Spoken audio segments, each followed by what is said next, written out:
What's up guys, it's Tommy here and welcome to a brand new Liverpool transfer news video, and we have come with brilliant news that Liverpool are looking to sign the Brazilian winger Antony from Ajax, who is a very explosive 22-year-old winger with great potential, and Liverpool are looking to sign him in the summer transfer window for a very reasonable price. Brazilian newspapers are reporting that Liverpool are one of the front runners, and they are very big fans of Antony, who is absolutely brilliant. For Ajax this season he has 12 goals in 33 games. He's also a Brazilian international footballer, and last season he scored 10 goals in 46 games, and at 22 years old he is at the perfect age to fit into FSG's transfer policy and the way Liverpool play. And recently I watched the Ajax Feyenoord big derby in the Netherlands, where Ajax were 2-1 down at home,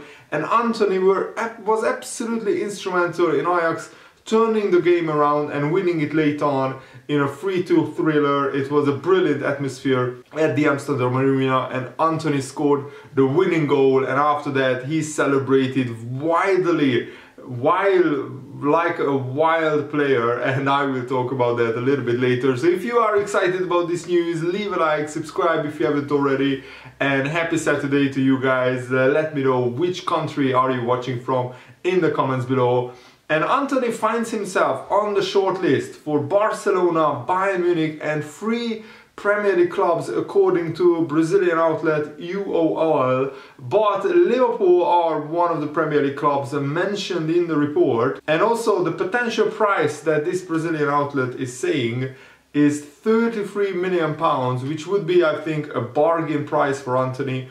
And Ajax, of course, will sell, because that's their whole club model, to sell young players who are developing there, and then they will sign more young players and young talents, and also they are bringing through young talents from their brilliant youth academy. So Ajax is, of course, a fantastic club where they have a certain knack, a certain know-how to develop young talents, to nurture them, and to basically make them potential world-class players in the future. And we also have to mention a caveat that Antony is only coming to Liverpool in the summer if one of Salah, Mane and Firmino leaves. And by the way, Egypt played Senegal last night, and Salah was instrumental in Egypt's opening goal in the 4th minute, where his shot hits the bar and then it hits the defender. Very unlucky goal for Senegal to concede, because after it hit the defender it goes in.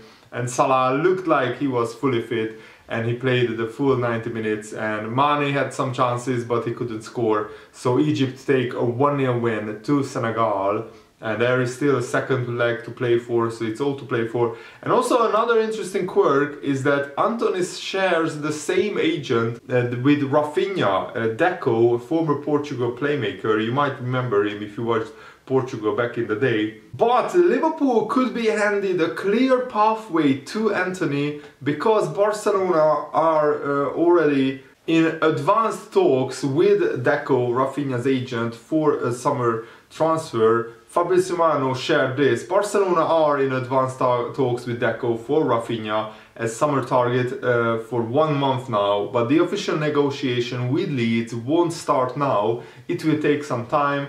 Ajax winger Antony is highly rated by Barcelona, but considered too expensive at current conditions. Now that is very interesting. I thought Rafinha would be more expensive out of the two, because Leeds United already played in the Premier League, and Rafinha has established himself as a regular at Leeds United for the past 2 seasons. And also Rafinha is ahead of Antony in the pecking order for Brazil as well. So at the moment Liverpool and Barcelona have the same targets, Rafinha and Antony. So I would be fine with Rafinha going to Barcelona and Antony going to Liverpool in the summer, but only if Salah keeps staying at Liverpool. If Salah extends his contract, then I'm fine with potentially Mane being sold for like 50-60 million, and that transfer fee could fund the transfer of Antony as well. And it's pretty much confirmed that Divock Origi is leaving Liverpool in the summer. His contract is not extended. He is going potentially to AC Milan, who are very interested in Divock Origi, and paying a fraction of the money that we would pay for Rafinha for Antony is more appealing, and Antony is also younger than Rafinha. He's only 22 years old, and there is time to develop for Antony, and also he could become a starting player in the near future.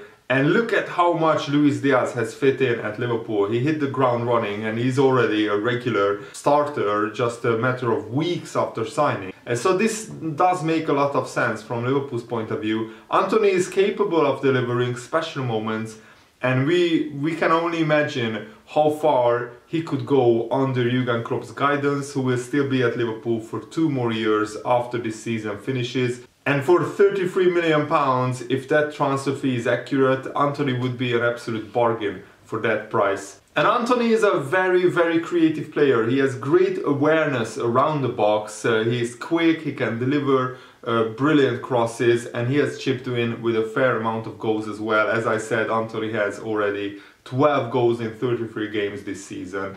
And what is even more remarkable is this: not only is Antony a goal scorer, he is a provider as well, because apart from his 12 goals, on top of his 12 goals, he has 10 assists as well. So he contributed to 22 goals in all competitions in 33 games, which is absolutely brilliant. In the Champions League, in 7 games, he has 2 goals, 4 assists. In the Eredivisie, the Dutch league, 8 goals and 4 assists. And also in the Dutch Cup, he has 2 goals and 2 assists in just 3 games. So that is a pretty brilliant record for Antony. And some newspapers, for some reason, are reporting that Antony has jeopardized his move to joining Liverpool by celebrating like an idiot in the Ajax Feyenoord game. And I watched that game and I watched the celebration, and all he did was take off his shirt and stand on the advertising board. He didn't even run out to the fans to rattle some cages or something, or he didn't really do anything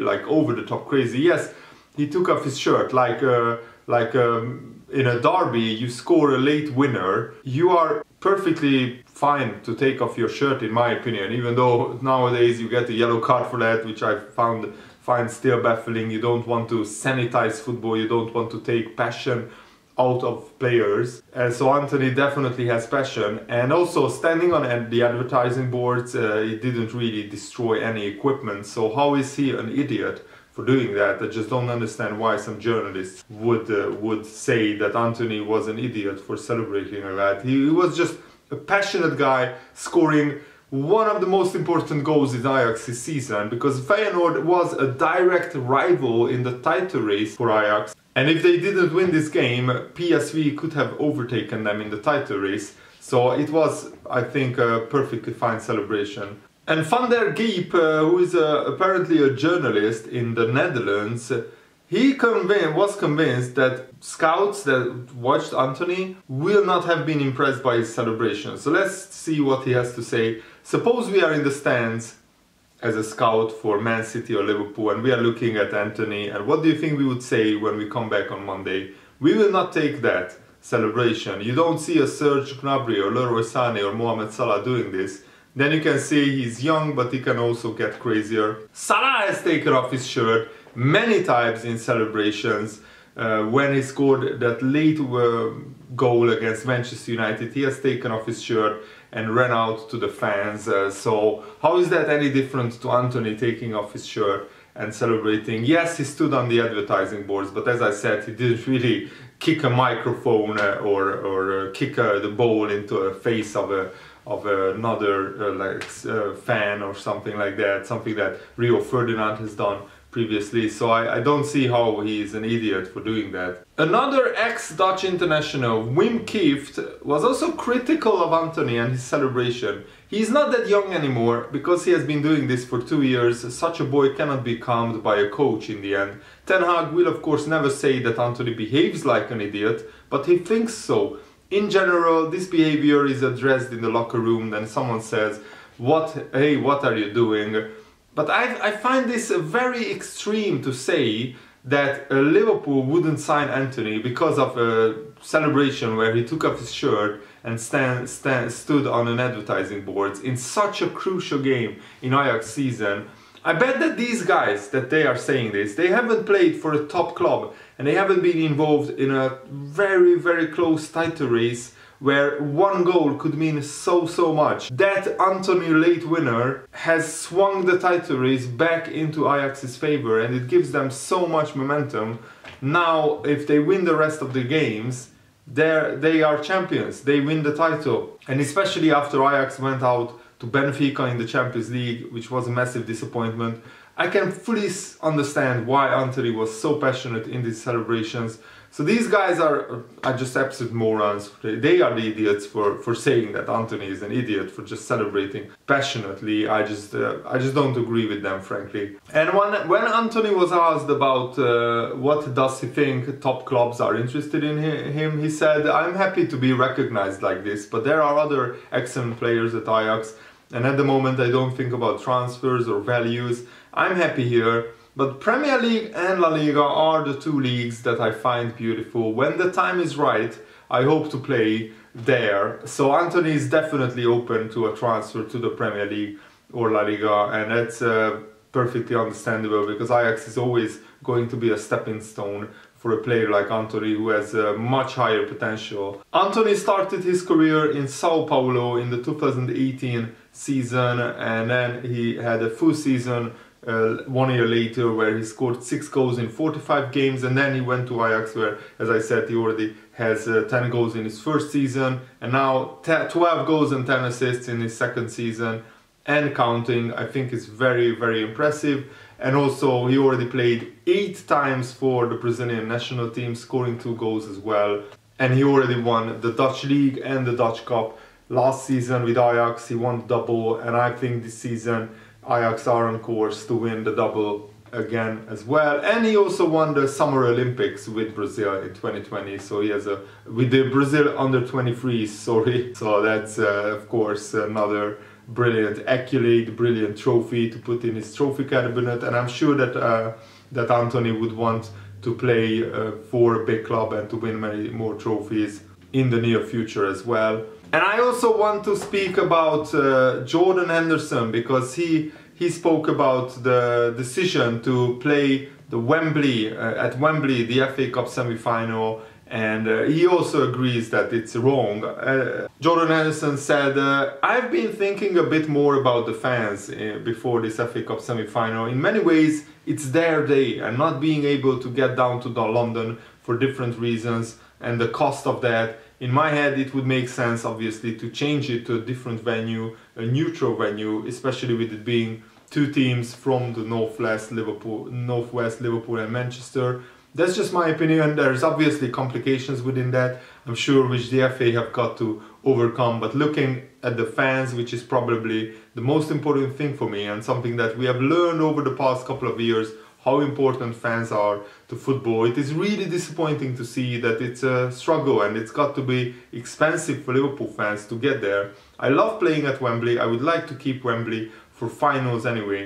I think that was quite exciting, quite good, and then obviously the final at Wembley to make it extra special." So Henderson thinks that only finals should be played at Wembley, but the FA want to milk Wembley for as much as it's worth. They want to bring as many games there as possible. So what do you think about that? Let me know in the comments below. And that's it for today's video. I really hope that you guys enjoyed it. Have a nice day. See you later.